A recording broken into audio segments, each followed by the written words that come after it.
Este podcast é uma produção Reverber.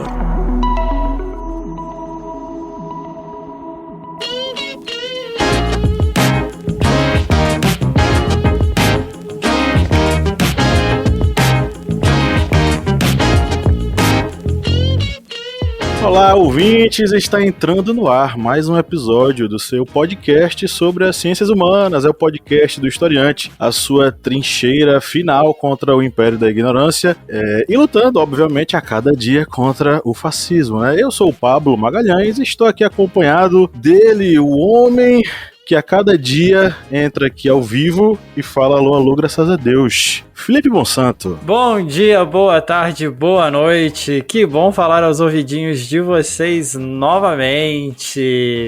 Não tenho sotaque carioca, mas já tive quando eu morava em Juiz de Fora, terra da facada, e era carioca do Brejo.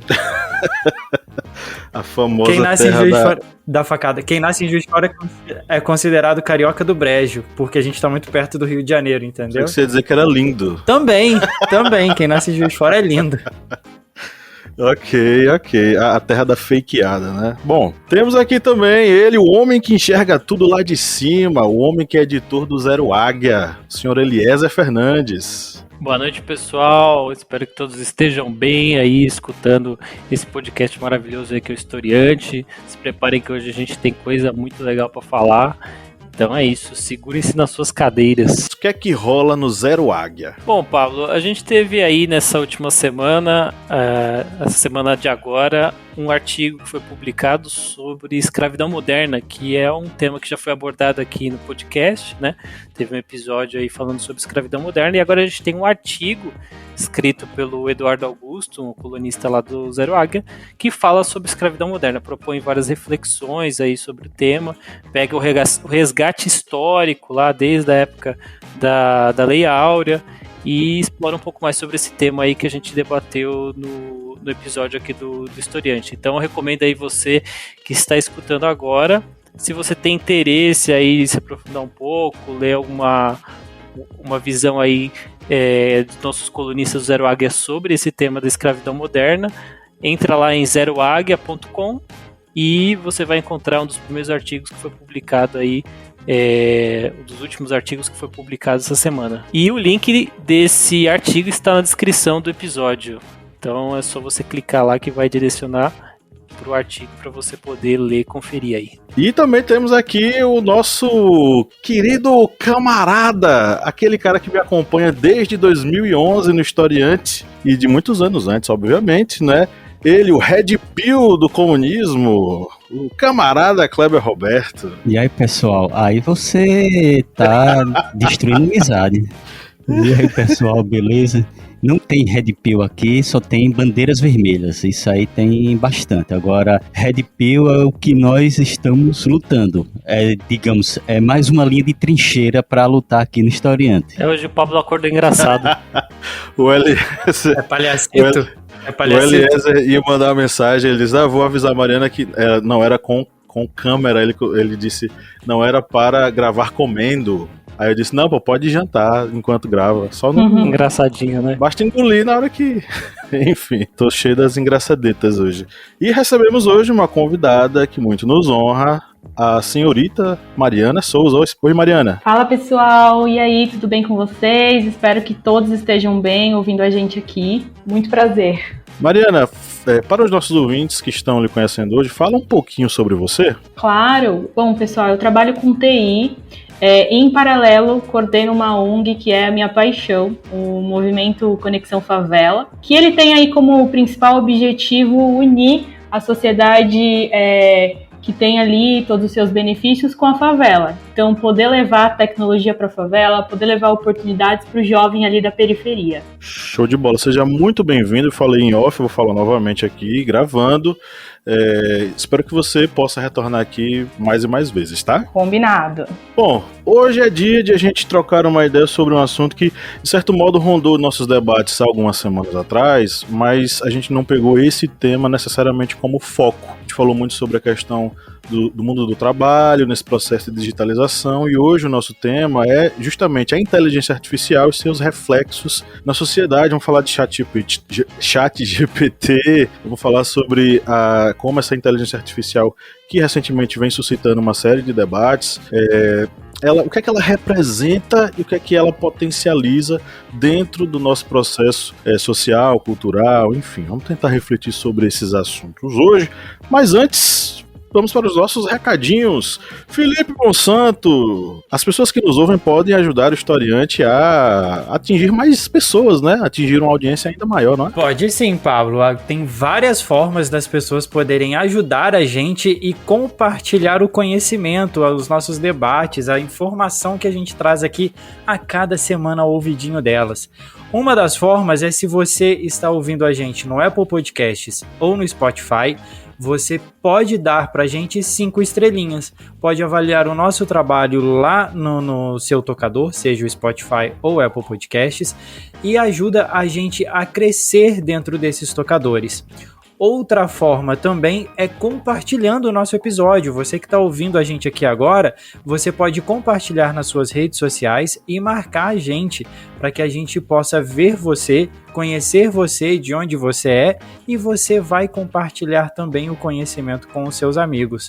Então não deixe de dar 5 estrelinhas pra gente se você ouve a gente pelo Spotify ou pelo Apple Podcasts. É isso aí. E, Kleber Roberto, precisamos falar sobre a nossa querida parceira, né? Isso mesmo, pessoal. Estamos aí com a parceria renovada agora para 2023 com a editora Contexto. E agora neste ano, o que já está sendo ressalvado, mas não custa nada voltar a bater nessa tecla que nós estamos com cupom de desconto para você ouvinte, não somente para apoiadores, mas para qualquer um que esteja ouvindo aqui esse podcast. Você pode utilizar o nosso cupom de desconto lá na editora Contexto, que é Historiante20. Lembrando que esse cupom você pode copiar aqui no seu app de podcast, ele vai estar aqui na descrição, e você pode fazer a sua compra lá na editora Contexto, que a editora está recheada de muitas novidades excelentes. Estou até aqui com um livro muito bom na mão, que até já comentei com o Pablo, que é um livro excelente, que é Pré-História do Brasil, de Pedro Paulo Funari e Francisco Silva Noeli, que este livro da editora Contexto é um livro que é referência para você que gosta da história do Brasil, que quer entender os primeiros seres humanos, as primeiras migrações que vieram para o Brasil. Isso aí muito antes da, entre aspas, descoberta, esses primeiros seres humanos que habitaram aqui. E esse livro é referência para você, como dito, que gosta de história, e para você, professor educador, que é aí do 5º ano, 6º ano, que trabalha com a pré-história no Brasil. Esse livro tem que estar na sua prateleira, é livro de cabeceira, porque é um livro pequeno, mas que traz muita informação excelente. Perfeito, e aí tem mais, né? Você que é nosso apoiador lá no apoia.se/historiante ou na Aurelo, você vai concorrer a esse livro, tá? E não vai ter rachadinha não de livros aí? Não vale rachadinha de livro não. Você que é nosso apoiador vai ter direito a o sorteio mensal de livros, que é uma das recompensas aí para quem é apoiador do Historiante. Quem sabe aí, não é você que será o próximo ou a próxima dono ou dona deste livrinho maravilhoso da editora Contexto.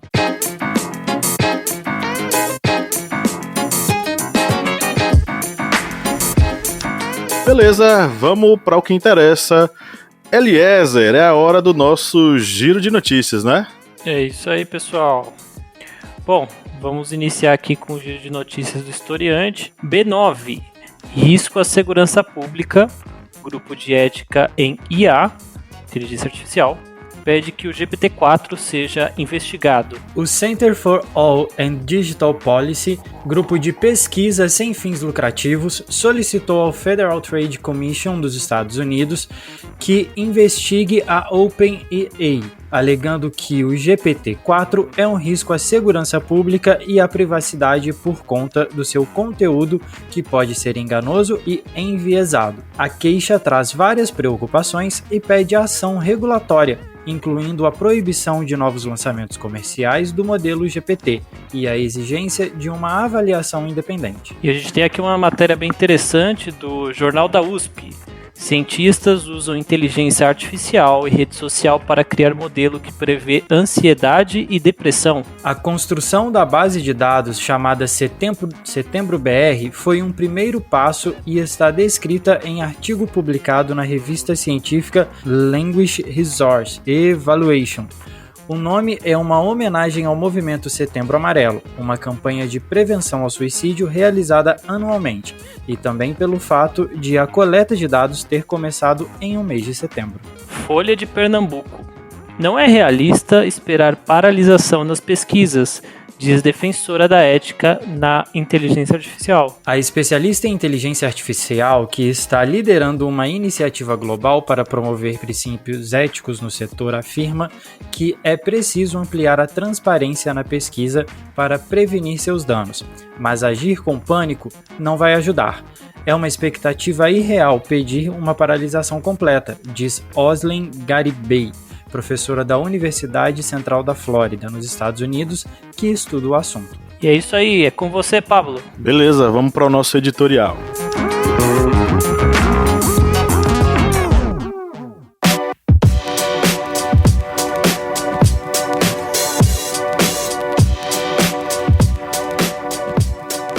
Em Exterminador do Futuro, uma das franquias mais emblemáticas da ficção científica dos anos 80, o mundo enfrentaria, num futuro distante, uma rebelião das máquinas, conscientes de seu poder e protagonismo no planeta. Nos últimos anos, os avanços tecnológicos da inteligência artificial têm deixado os mais alarmistas de cabelo em pé. Seria o ChatGPT o apocalipse da vida humana na Terra? Bom, o ChatGPT nada mais é do que um gerador de textos que usa como base o grande universo de textos que já existe na internet. Através da inteligência artificial e do que a ferramenta aprende na interação com humanos, ela analisa padrões para criar composições a partir de coisas que já existem. Ou seja, estamos falando de uma ferramenta tecnológica utilizada pelos humanos com algum fim. Claro que não posso deixar de levantar algumas reflexões baseadas em alguns dilemas éticos relacionados a esses possíveis usos. Um desses dilemas éticos mais significativos é o viés algorítmico. Os algoritmos são treinados em grandes conjuntos de dados que podem conter viés racial, de gênero, religioso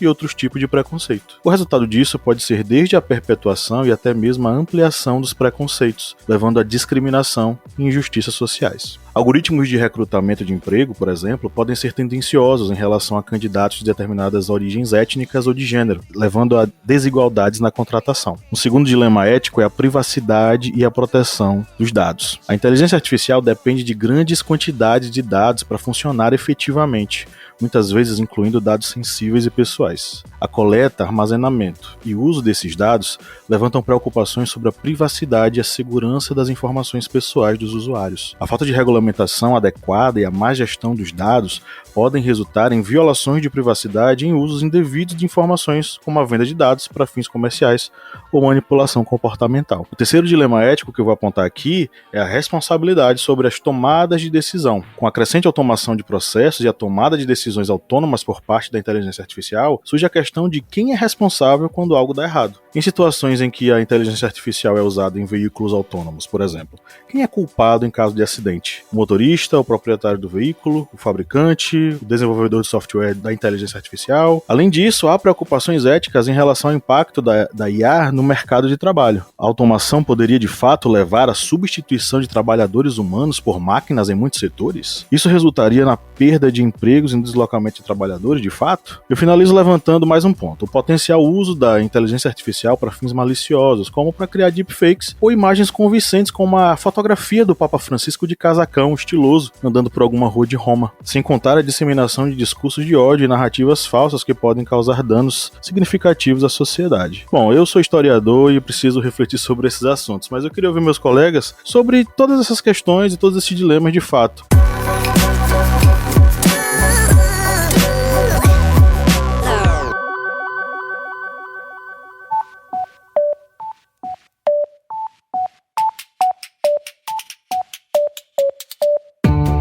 Me diga uma coisa, Lídia Verônica, qual é o melhor lugar para ouvir podcasts? O melhor lugar para ouvir podcast, pra mim, é na cama. Mas pra todo mundo, É o Orelo, com certeza. Além de tudo, o Orelo nos remunera. Cada clique seu ajuda o nosso projeto a crescer. Então quer dizer que só de a pessoa ouvir, dar o play lá nos episódios, isso já nos ajuda? Nem precisa a pessoa pagar? Exatamente. Se você não pode ou não tem interesse em ser um apoiador, mas acha o nosso projeto legal, vai lá no Orelo e dá essa força pra gente.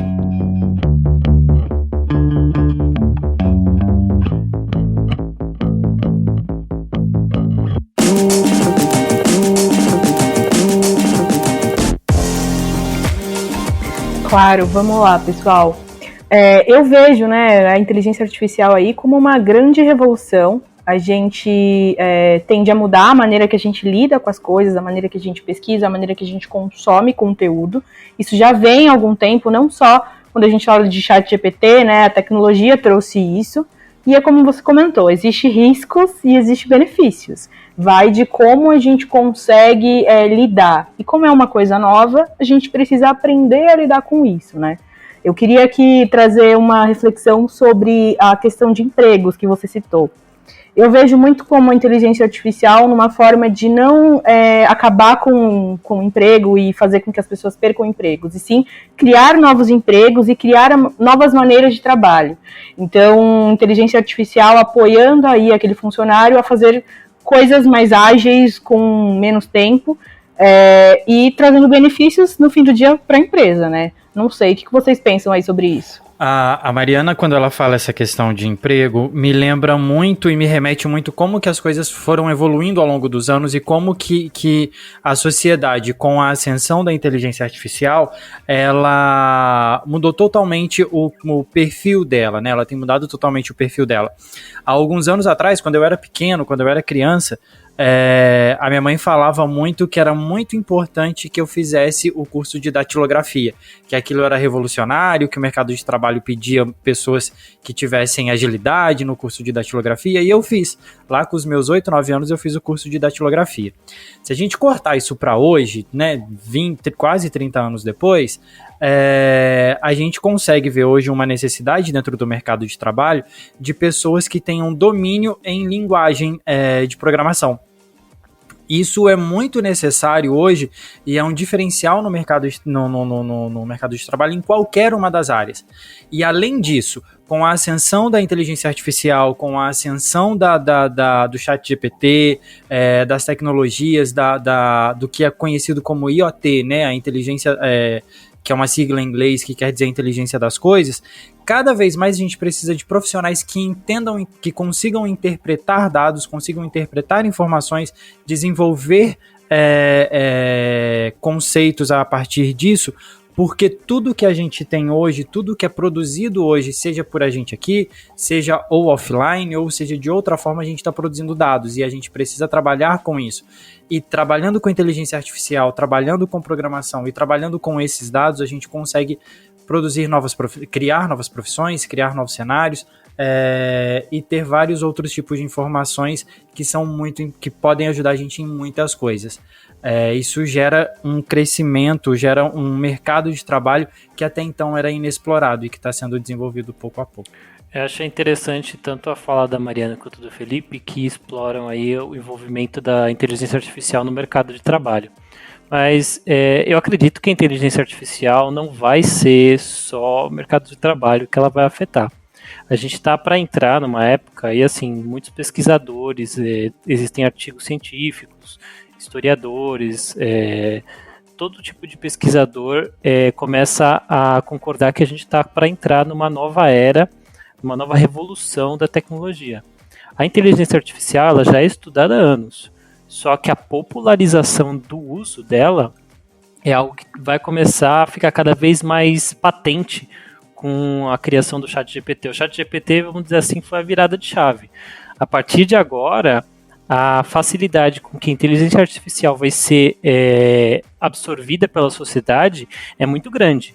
Você vai ver o ChatGPT sendo usado por escritores, você vai ver o ChatGPT sendo usado por artistas, você vai ver jornais utilizando.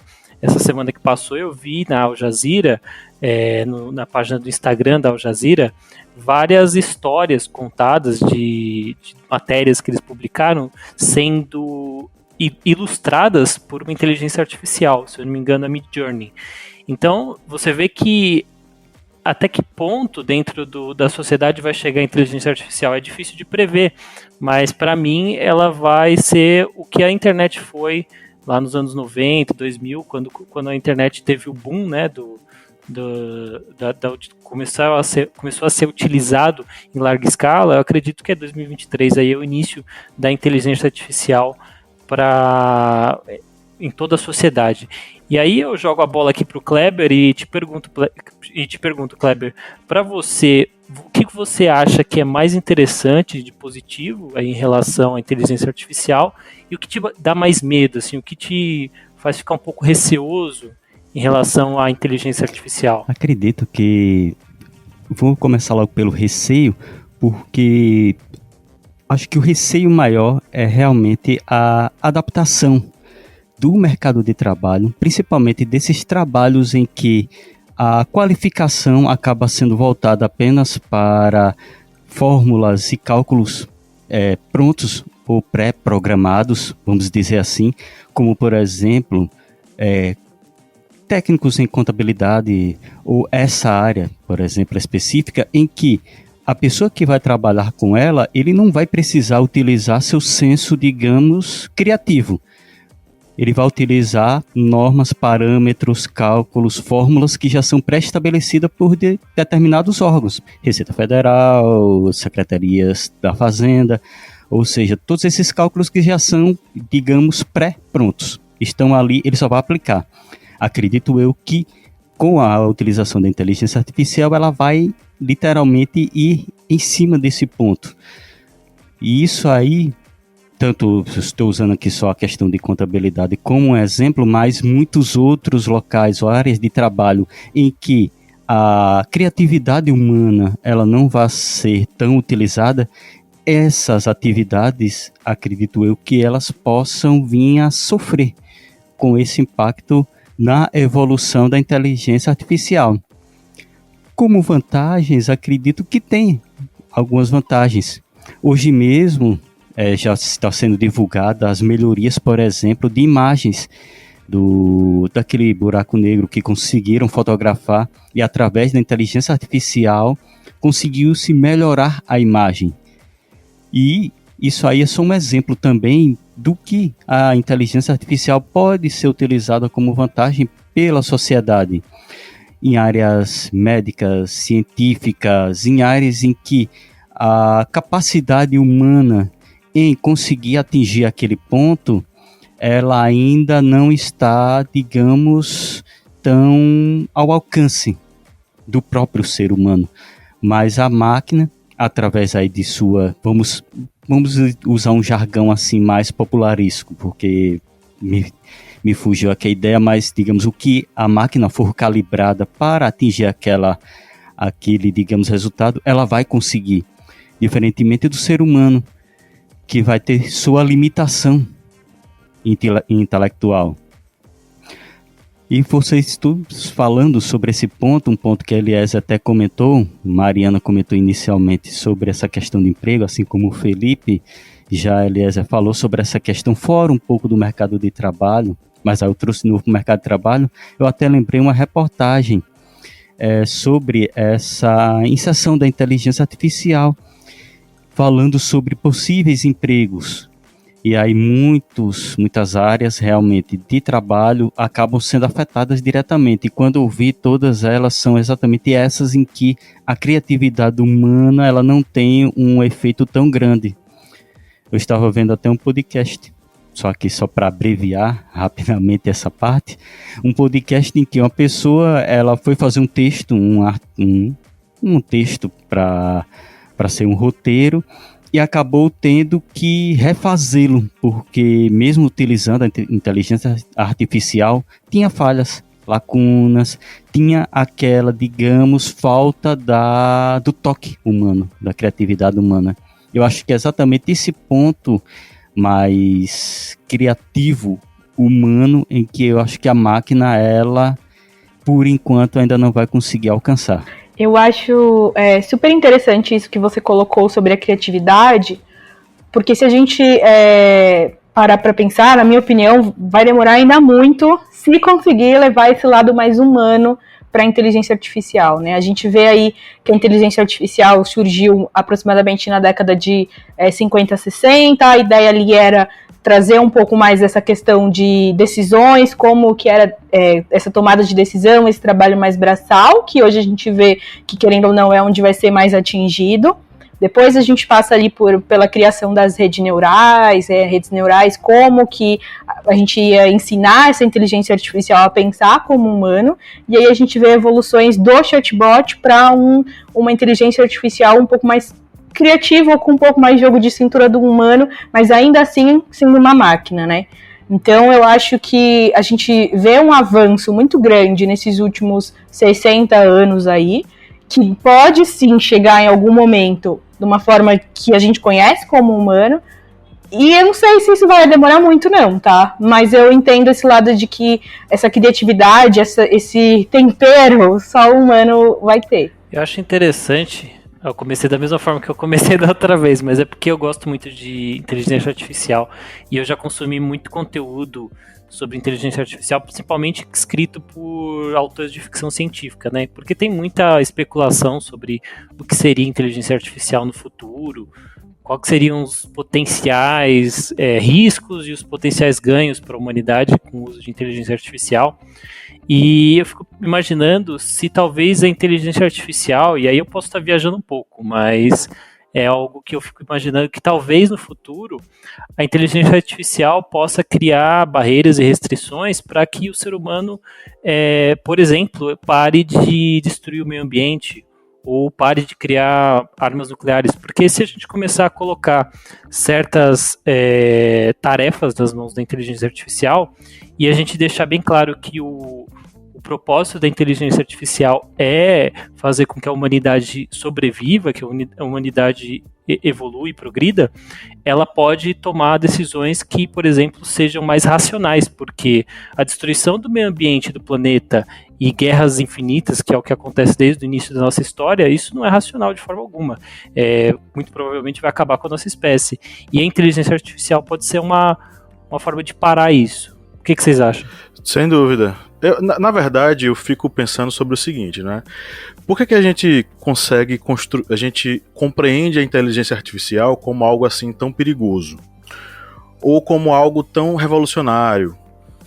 Porque eu sei que a gente consegue pesar um lado e outro aqui nesse debate, mas também tem aquelas pessoas que são ou extremamente entusiastas ou extremamente, como é que eu posso dizer?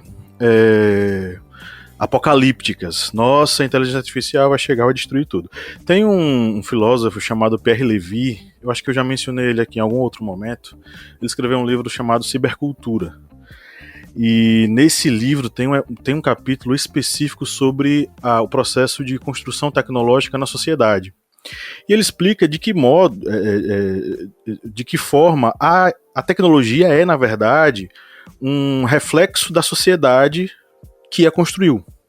Ou seja, em determinado momento surgiu uma necessidade, essa necessidade incomodou a espécie humana e a espécie humana foi atrás de algo que solucionasse essa necessidade. Por exemplo, tem um medo do escuro. O ser humano, num processo histórico longuíssimo, conseguiu dominar o fogo e clarear a noite. Dentre vários outros processos tecnológicos, eles nascem a partir dessa necessidade. E aí o que vem logo depois dessa análise dele é o seguinte: aí se estabelece ao longo da história uma relação dialética.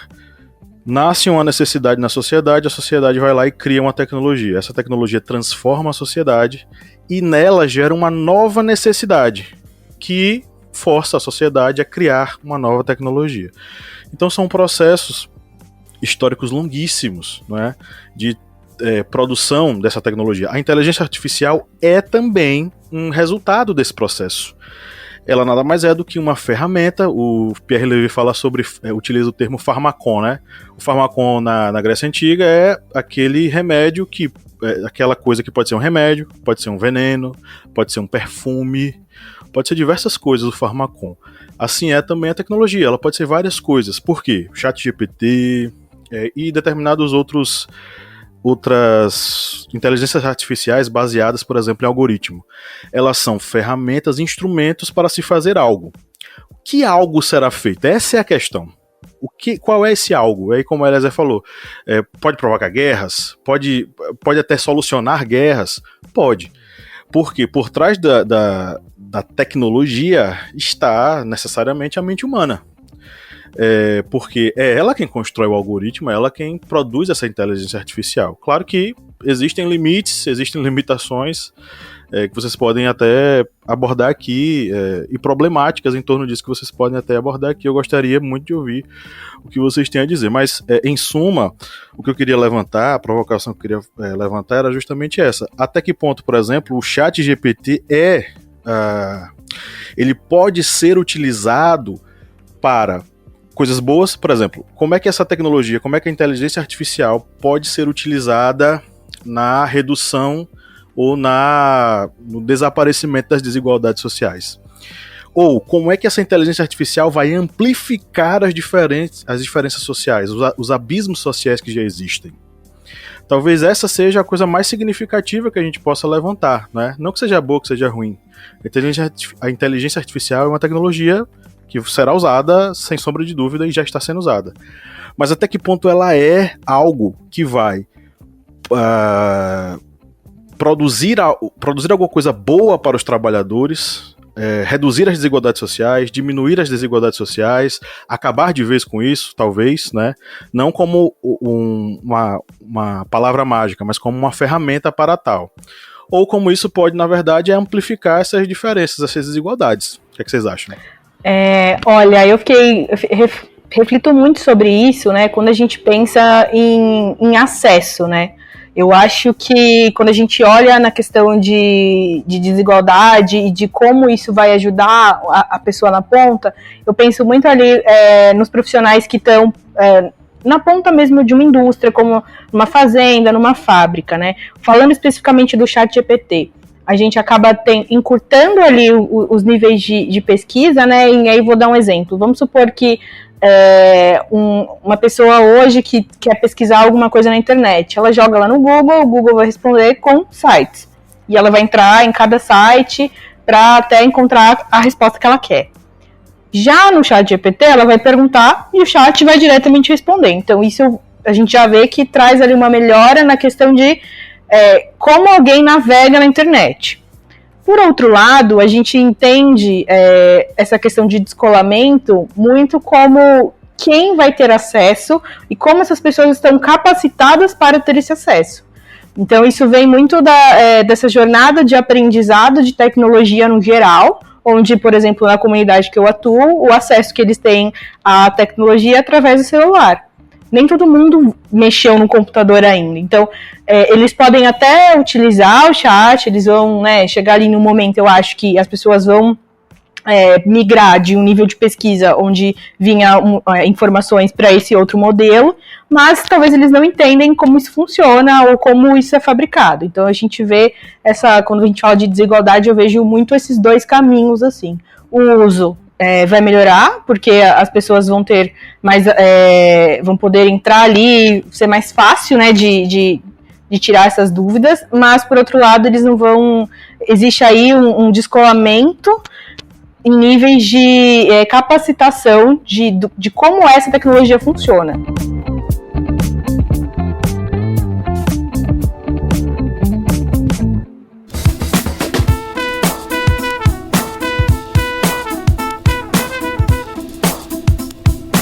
Bom, quem curte e acompanha o Historiante pode nos ajudar a manter o projeto, não é mesmo, seu Kleber? Isso mesmo. Você pode ajudar o Historiante de uma forma bem fácil. E faz como? Vai lá no nosso Apoia-se.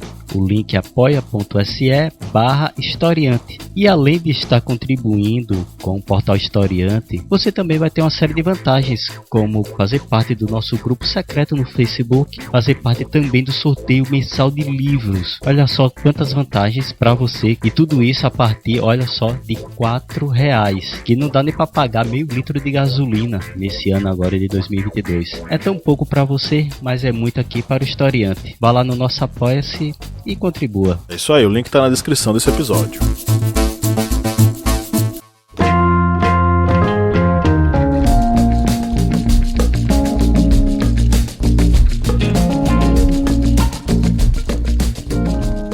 Eu fico muito receoso, até nisso que a Mariana ela acabou de falar, e fico pensando muito quanto ao acesso à educação dessas pessoas, né? Eu trabalho na área da educação, a gente acompanha um pouco a evolução, né, de tecnologias de informação para o desenvolvimento da educação, para promover a educação para outras pessoas, e é muito escancarado, assim, como que muitas pessoas... A tecnologia ela dá acesso para muitas pessoas e para muitas não dá, né? E isso me vem muito o pensamento da necessidade de políticas públicas que permita essa questão do acesso a essas tecnologias às pessoas menos favorecidas, né, as classes menos favorecidas. Então eu vejo muito uma questão da intervenção do Estado em situações como essa, aonde possa possibilitar que pessoas menos favorecidas tenham acesso a essa tecnologia, possam estudar, possam experimentar essa tecnologia da mesma forma que outras pessoas com mais condições conseguem ter acesso. Mas esse ponto também, e aí já tocando até numa questão que eu acho interessante para a gente poder conversar um pouquinho, pegando um pouco até da fala do Pablo sobre o uso disso para o bem e para o mal, qual é o limite disso para poder usar, tudo. Me vem muito a questão e o debate que a gente tem enfrentado sobre a regulamentação dessas ferramentas, dessas tecnologias.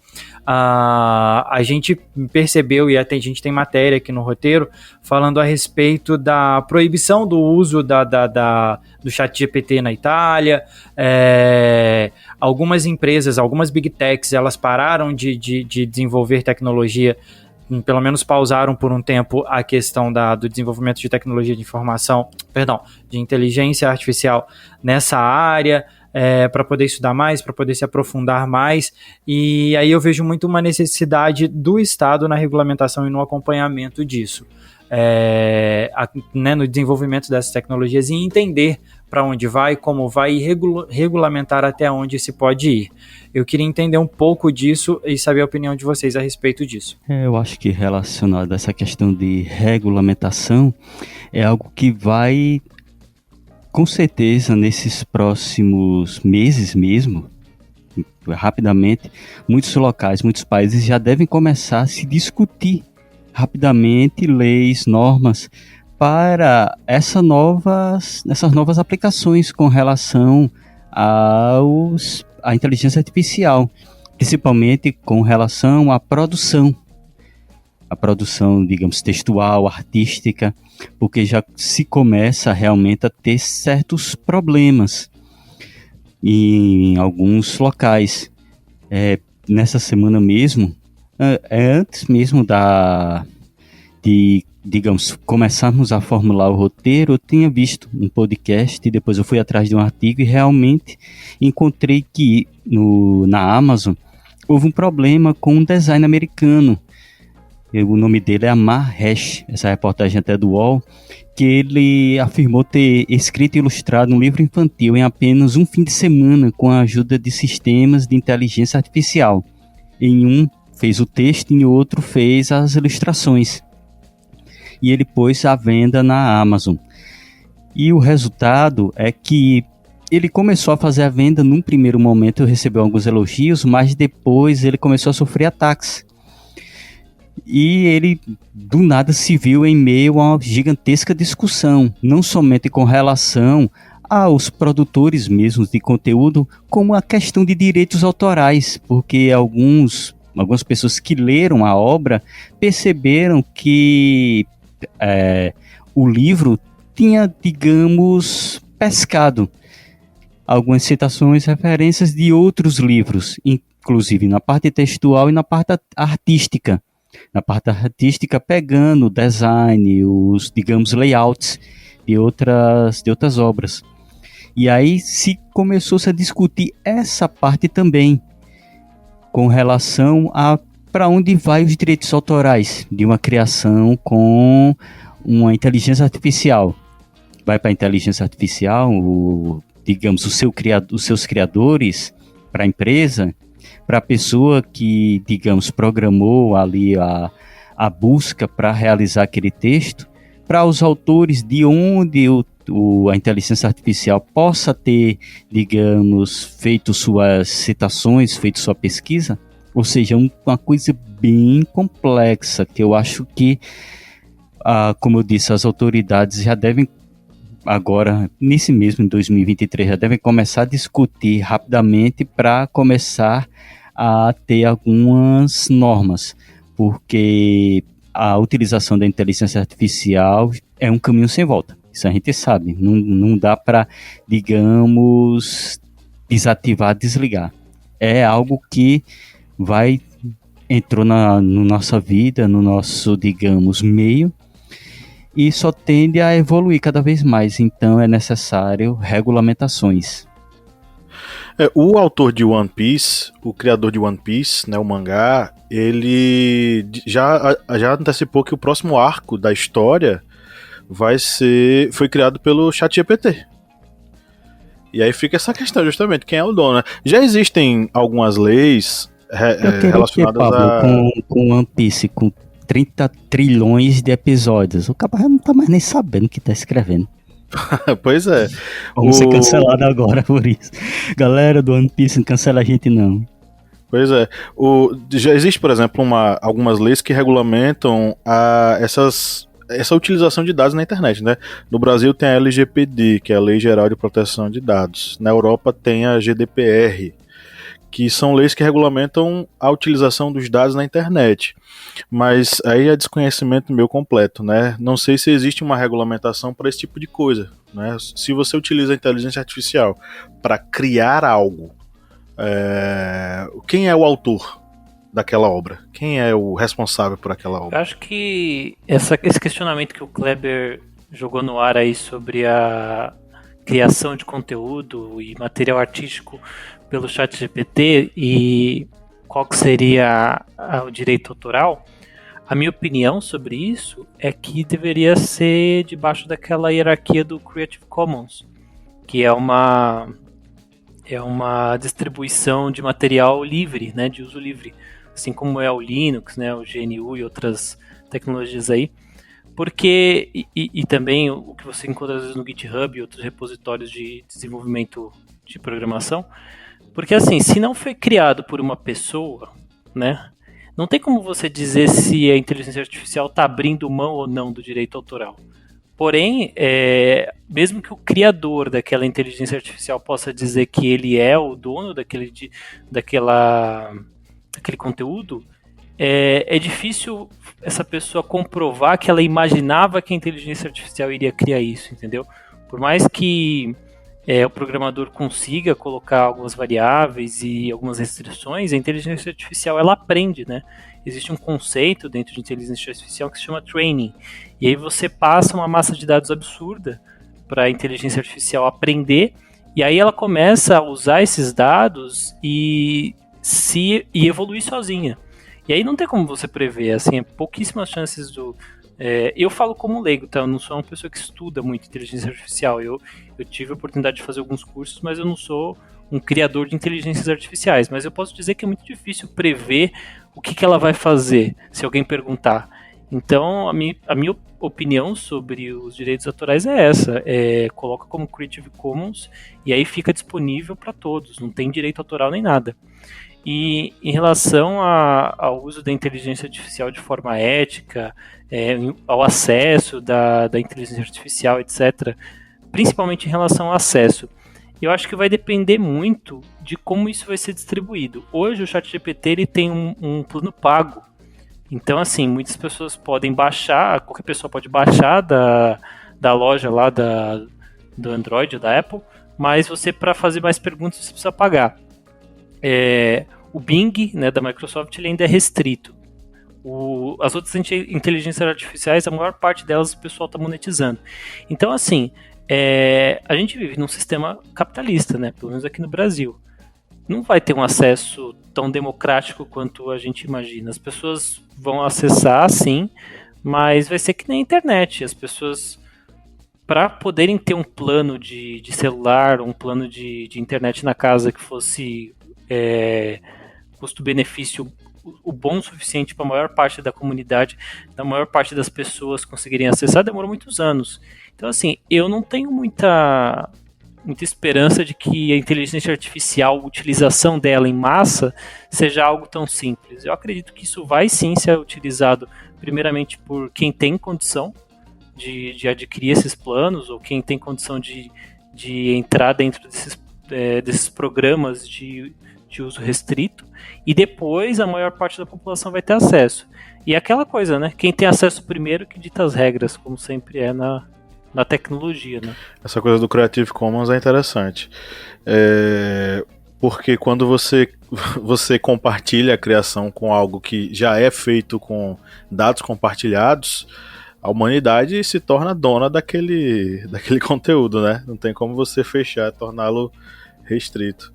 Enfim, eu tava aqui, não sei se vocês, claro que vocês já devem ter brincado um pouco com o ChatGPT, alguns de vocês até podem ter até programado o ChatGPT. Mas assim, o Eliezer e Mariana trabalharam diretamente nesse processo? Não, né? Não. Não. Especificamente não. Eu trabalho com alguns clientes que querem utilizar a solução, mas ainda está em desenvolvimento. Eu brinquei um pouco com o ChatGPT. Eu comecei colocando assim, me conta uma história. Isso faz 2 meses. E a cada dia eu volto e coloco prossiga. E ele continua a história. Prossiga. Enfim, já matamos diversos dragões, já resgatamos diversas pessoas em perigo e já enfrentamos diversos embates em várias dungeons com essa história que ele está me contando. Eu comecei a fazer esse experimento para imaginar como isso poderia ser utilizado por mim em sala de aula, né? Porque eu sei que os meus alunos já utilizam. Como é que eu, professor, poderia estimulá-los a utilizar o ChatGPT de alguma forma dentro de um processo educacional? Assim, o que eu posso dizer, até o momento ainda tenho várias dúvidas e já fiz algumas conjecturas, mas ainda não cheguei a um denominador comum. Como que eu poderia fazer com que isso de fato chegasse? Eu sou professor da educação pública no estado de Alagoas, eu fico imaginando como é que os meus alunos, a esmagadora maioria, filhos da classe trabalhadora, poderiam se apropriar dessa ferramenta com a ideia de desenvolvê-los nesse assunto, né? Acredito que, como dito antes, a utilização da inteligência artificial é um caminho, vamos dizer, um caminho sem volta. Cabe a nós, humanos, a gente saber como utilizar bem esta ferramenta, porque, como já comentado aqui nesse podcast, infelizmente haverão pessoas que vão utilizar essa ferramenta para o mal, através de fake news, de notícias falsas, de imagens falsas. Vão pessoas que vão se utilizar dessa ferramenta para burlar a lei, mas é uma ferramenta que pode sim auxiliar as pessoas através de auxílio à ciência, auxílio à área da educação, que acredito que vá se evoluir para ser uma ferramenta que não seja uma ferramenta para substituir professores, mas que seja uma ferramenta auxiliar dentro do processo educacional, com o professor, com a sua criatividade, com esse espírito humano em sala de aula. Enfim, acredito eu que a inteligência artificial, ela vai sim auxiliar a sociedade, mas, como dito, deve-se ter cuidado, porque é uma ferramenta muito poderosa que, caindo nas mãos erradas, pode fazer um estrago bem grande. Eu gosto da visão otimista do Kleber, e eu queria complementar falando que às vezes a gente não olha muito o recorte geracional da inteligência artificial. O Pablo comentou que os alunos dele já estão utilizando, e aí a gente começa a pensar assim, se o celular e a internet foram algo que a gente consegue usar melhor que nossos pais, será que a inteligência artificial não vai ser melhor utilizada por nossos filhos, nossos netos? E aí começa esse questionamento, será que talvez a gente tenha tanto medo, né? Muitas vezes a gente, no geral, pessoas da nossa idade mais velhas tenham tanto medo, mas é uma questão de a gente não querer abraçar uma tecnologia que é muito nova, e aí as pessoas mais novas não tenham esse medo e conseguem utilizar de uma forma melhor e talvez fazer um bom uso, né, como o Kleber tem comentado. Mariana, você tem bastante contato com jovens, né, da ONG. Eu queria que você me falasse qual que é a sua opinião sobre isso, sobre o recorte geracional. Como você comentou, né, Eliezer, eu vejo que hoje eles possuem, né, mesmo que eles não tenham tanto acesso ao telefone de última geração, eu percebo a facilidade que eles têm de mexer em celulares e em dispositivos muito mais fáceis do que os próprios pais. E isso vem também junto com a profissão, né? Antigamente a gente via muito, eu quero ser jogador de futebol, eu quero ser ali, principalmente no retrato da comunidade, né? Eu quero ser cantor, e hoje você vê, eu quero ser youtuber, eu quero ser tiktoker. Então eu vejo essa questão geracional vindo também nessas profissões, vindo nos sonhos desses jovens, e o impacto que tem no dia a dia deles, assim. Essa conversa agora no final me lembrou aquele trechinho da música do Belchior, e é você que ama o passado e que não vê que o novo sempre vem, né? Nós precisamos estar abertos sempre ao novo. Exatamente.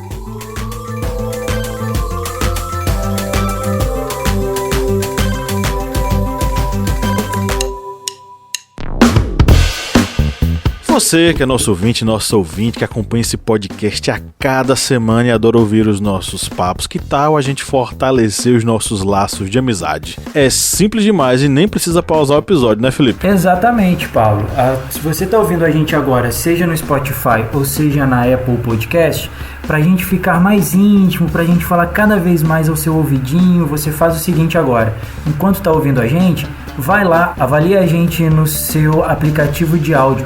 Vai lá no Spotify, dá 5 estrelas pra gente. Vai lá no Apple Podcasts, dá 5 estrelas pra gente. Isso fortalece o nosso relacionamento e você fica cada vez mais perto da gente. Faz isso pra gente, dá essa moral lá agora.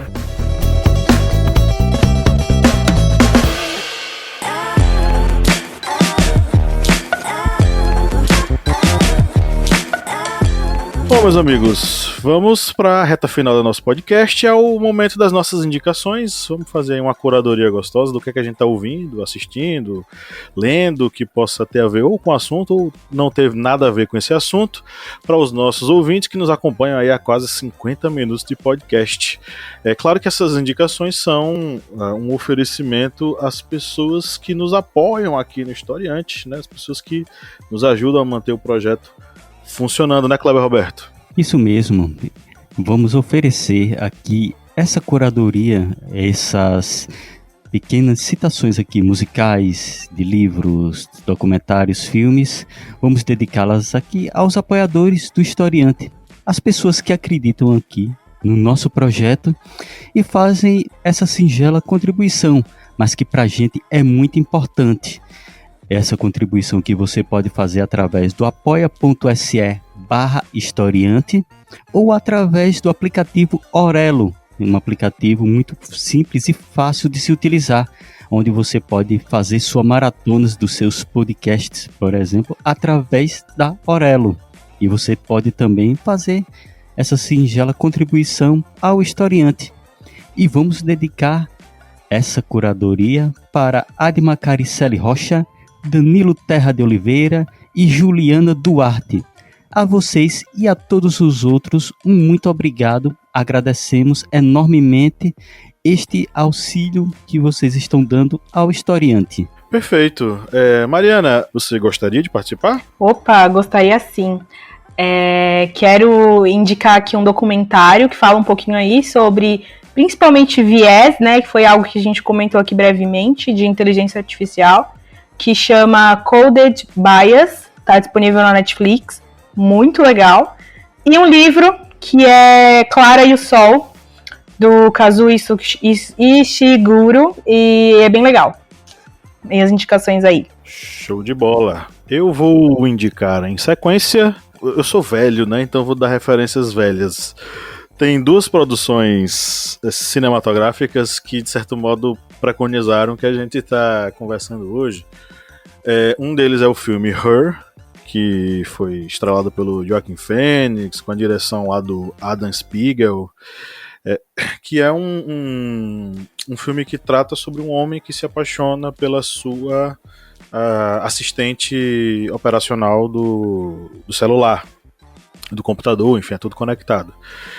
E é um filme muito tocante e interessante porque ele aborda, de fato, esses limites e essas possibilidades que uma inteligência artificial com consciência poderia ter dentro de uma sociedade cada vez mais individualizada, fragilizada emocionalmente e dependente de determinados sentimentos de reconhecimento, enfim, é uma certa carência que a sociedade contemporânea tem devido a diversos fatores das relações interpessoais, né?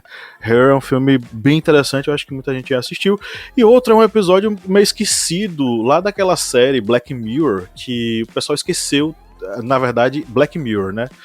Porque durante muito tempo Black Mirror conseguiu quebrar nosso senso de possibilidade, de realidade, com provocações fantásticas que preconizaram uma série de coisas que aconteceram anos depois. E acredito eu que na última temporada eles não conseguiram fazer tanto isso.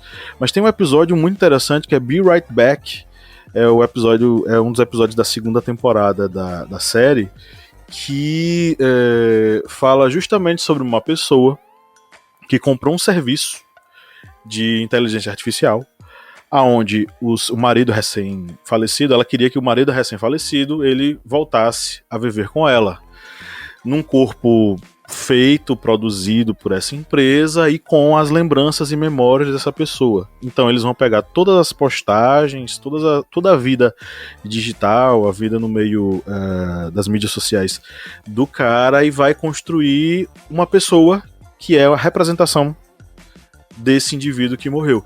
E o engraçado é que no início o cara é apenas uma voz. Eles criam uma voz baseada na personalidade desse cara. E o cara liga pra ela e eles começam a conversar horas e horas e ela se sentindo muito bem. E nossa, ele tá de volta. E daqui a pouco chega o corpo do cara, né? E aí, de certo modo, ela vai ao longo da convivência, ela vai entendendo que ela não tá diante do marido que se foi, ela tá diante de outra coisa. Mas aí quem quiser vai atrás, eu não sei mais nem onde é que Black Mirror tá, de tão esquecido que essa série tá. Pra nossa playlist, eu coloquei duas músicas aqui.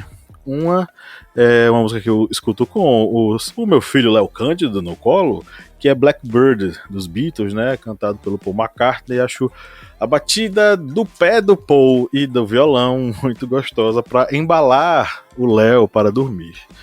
E a outra música é Coração Só, de uma cantora jovem, uma grande promessa. Na verdade, promessa não, que ela já despontou no Brasil inteiro, é Amanda Magalhães. Gosto muito dessa música e sugiro que vocês acompanhem a obra da Amanda Magalhães. Meus amigos, e aí, quem quer continuar? Bem, Eu vou fazer a minha. Pode ir, Kleber. Pode ir. Eu vou depois. Vai lá. Pode ir? Então tá, vamos lá. Para o ímpar, você ganhou. Eu vou fazer uma indicação. Eu vou fazer uma indicação. O Pablo falou que ele é velho, mas eu sou bem mais velho que o Pablo. E eu vou fazer uma indicação aqui de um filme lá do começo dos anos 2000 que todo mundo achava um futuro muito distante, mas que se desponta cada vez mais a realidade dele com análise de dados, com tendências, estudos de tendências, enfim. É um filme chamado Minority Report. Ele tá na Prime Video e ele tem um ator, eu esqueci o nome do ator agora, que é bem famosinho, do Missão Impossível, que ele começa a desvendar... Tom Cruise, isso. Ele começa a desvendar crimes que vão acontecer no futuro. É desenvolvida uma tecnologia onde pessoas conseguem prever crimes que vão acontecer e ele percebe que ele vai cometer um crime e aí no futuro e ele começa a fugir da polícia que já quer prender ele, tentando, né, evitar o crime que ele vai cometer. E também fala muito sobre a ética disso, sobre o que vai acontecer, o contexto em si de onde acontece, tudo, enfim.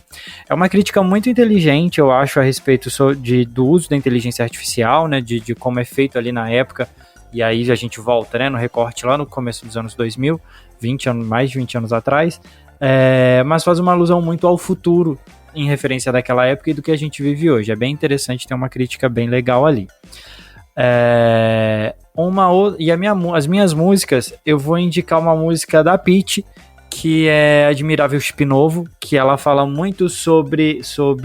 Ela também faz uma crítica muito interessante a respeito de como é usada, né, a tecnologia, de como a gente é automatizado em muita coisa.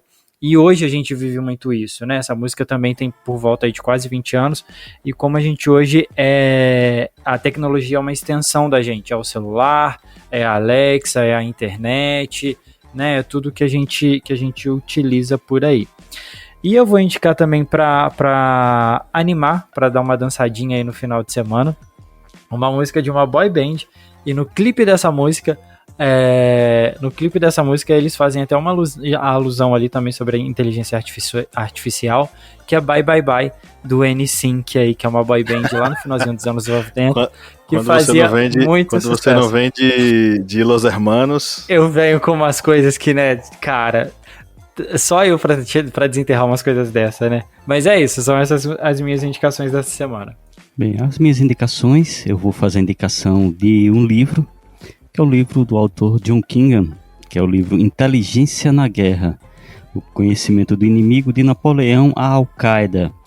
E esse livro é um livro muito interessante que ele aborda a questão da utilização da inteligência, da pesquisa, da análise de um inimigo dentro da conjuntura de um combate, de uma guerra. E o que é interessante que ele traz que, mesmo com todo esse conhecimento de um inimigo, há necessidade também da integração desse conhecimento junto com toda aquela força beligerante. E quando eu li esse livro, já tem um tempo, eu não imaginava esse boom que ia ocorrer agora, atualmente, com a inteligência artificial. E agora eu penso que esse autor poderia ter uma parte 2 agora, analisando, que acredito eu que não vai demorar muito, mas a inteligência artificial com certeza e infelizmente vai também fazer parte do desenvolvimento bélico de alguma potência. E aí vamos analisar o que pode ser, o que ela pode fazer dentro da conjuntura de uma guerra. Como músicas, vou trazer 2 músicas, uma delas com nome que é de uma banda com nome bem sugestivo, né, que é da banda Rage Against the Machine, que é a música Killing the Nemo. Essa música, para quem não conhece, é uma música que ela aborda principalmente uma crítica com relação ao meio de segurança norte-americano e ao racismo em que ela é criada. E é uma música que tem uma pegada muito boa, está ali presente no primeiro álbum do Rage Against. E eu acho que quem curte rock, heavy metal, nu metal, conhece essa música. E a outra parece até coincidência. Tá passando o carro do bolo aqui, ó. Já tô até com fome, ainda passa o carro do bolo. E a outra parece até coincidência. E a outra música parece coincidência com o editorial que Pablo escreveu, que ele traz logo no início falando do Exterminador do Futuro, e eu estou trazendo a música e o Code Be Mine, do Guns N' Roses, que é a música que está ali no Exterminador do Futuro 2. E parece até uma coincidência, né? Eu trouxe essa música e lá no editorial, lá no início, temos uma citação sobre este filme. Bem, estão aí minhas indicações, espero que vocês curtam bastante. Pessoal, eu acho que eu gosto muito de inteligência artificial, porque tirando o livro que o Kleber indicou, eu já consumi todo o material que o pessoal indicou aqui. Eu já assisti Her, já assisti Be Right Back do Black Mirror, inclusive Black Mirror é genial em todos os sentidos, eu recomendo todo mundo assistir para ficar com medo do futuro. Minority Report é muito incrível também. E o que eu vou indicar, seguindo essa linha aí, para o pessoal que gosta de inteligência artificial e ficção científica, é a série de livro Robôs, do Isaac Asimov. O Asimov escreve sobre inteligência artificial e robôs, ele começa a escrever sobre isso antes que muita gente, inclusive ele é o criador do termo robótica. Eu li As Cavernas de Aço dele. Então, Cavernas de Aço é o primeiro, vamos dizer assim, o primeiro novel, né, da trilogia, mas aí tem mais 2, se eu não me engano, e aí vai elaborando um pouco a história, né, do investigador e do robô. E aí você começa a entender, tanto que o questionamento que eu fiz sobre a inteligência artificial proteger a humanidade é um dos preceitos que o Asimov trabalha nos livros dele, né? Tanto que ele, na história dos robôs, depois na trilogia da Fundação, que é uma série posterior, os robôs que são responsáveis por fazer com que a espécie humana continue. Porque eles se infiltram nos governos dos planetas e dentro da história humana para fazer com que o ser humano não crie a própria extinção. E isso é muito interessante, porque o Asimov explica como que isso acontece e ele dá, vamos dizer assim, uma base teórica para isso, porque ele escreve sobre outros temas também, não é só sobre ficção científica, ele é um cara bem inteligente, por assim dizer. E para assistir, eu vou indicar uma série chamada Westworld, da HBO. Essa série ela é muito interessante, principalmente a primeira temporada, porque ela explora o que é a capacidade humana de criar situações horríveis até para robôs. Porque Westworld é como se fosse um parque, né, um local onde as pessoas vão para visitar, e dentro desse parque, que é uma simulação do Velho Oeste, existem várias pessoas que não têm noção que elas são robôs. Então você tem diversas pessoas que acham que são pessoas lá, elas estão vivendo a vida delas como se elas estivessem vivendo um dia lá no Velho Oeste, só que esse dia sempre reseta no dia seguinte, e essas pessoas não têm noção nenhuma que elas são robôs. Então, por exemplo, elas podem morrer durante o dia delas, e no outro dia elas são reconstruídas, né, porque são robôs, e elas não têm memória disso. E aí as pessoas pagam muito dinheiro para ir nesse parque e fazer o que querem, né? E essa série explora a questão da gente não saber se vive numa simulação ou não, porque esses robôs, eles não têm noção nenhuma que são robôs. E aí a série também explora o fato de que se um deles descobre, o que pode acontecer com a humanidade fora desse parque aí. E de músicas eu vou indicar 2 músicas aqui que não tem nada a ver com o tema, mas que eu gosto muito de escutar, que é uma música chamada Metamorphoses, do Interworld, uma música muito gostosa de escutar, também estilo synthwave. E a música, e aí voltando para os anos 80, aí a música Shout, do Tears for Fears. Também o Kleber indicou Guns N' Roses, então eu vou indicar Tears for Fears. E essas são as minhas indicações aí, pessoal. Show de bola! Então, né, estamos chegando aqui à reta final do nosso podcast. Mariana Souza, muito obrigado pela sua participação hoje aqui. Foi muito bacana recebê-la, viu? Foi um prazer, pessoal. Muito obrigada. Quem quiser se informar um pouquinho mais sobre a ONG Conexão Favela, faz como? Pode colocar Movimento Conexão Favela no Google ou no Instagram. A gente tem site, tem Instagram, tem LinkedIn. Só procurar por isso que vai aparecer lá. Então é isso. Obrigado a você que nos ouviu até agora, né? A gente sabe que a gente faz episódios pensando justamente em você que nos acompanha até o finalzinho e dá o tchau coletivo conosco. Eliezer, Felipe, Kleber, abemos podcast? Abemos. Subiu fumaça branca. Fumaça branca, é isso aí. Então, com muita alegria e felicidade e satisfação, nós chegamos ao final de mais esse episódio. E no 3 vamos dar o nosso tchau coletivo. 1, 2, 3. Tchau!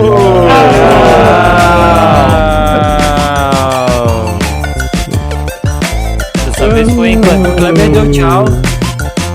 Tô até assustado.